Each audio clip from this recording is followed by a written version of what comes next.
tiimin kanssa nyt täällä Tampereella.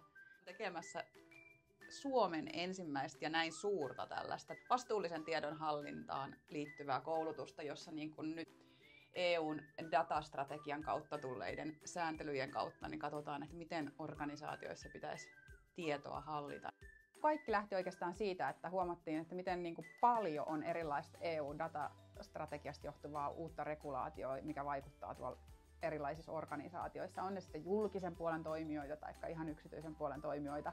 Sääntelyä on tosi paljon, mutta sitten, että miten otetaan huomioon tekoälyasetuksen vaateet, EHDS:n, just voimaan tullut datasäännös, tietoturva, GDPR on aina niin kuin jossakin ja kyberturvan ja tietoturvahommat. Niin esimerkiksi nyt kun pitää olla tekoälylukutaitokoulutus kaikille, niin jossakin voi olla semmoinen malli, että sä et saa ottaa ennen tekoälyä käyttöön sun tehtävissä ennen kuin sä oot käynyt tekoälylukutaitokoulutuksen. Tämän verkkopalvelun kautta, mikä me tehdään yhteistyössä Creatidon kanssa, niin sieltä on mahdollisuus sitten seurata, että kuinka moni yrityksen opiskelijoista on sitten suorittanut tämän kurssin ja sitä kautta saa vaikka sitten ottaa tekoälyasioita käyttöön siellä oman työn ohessa.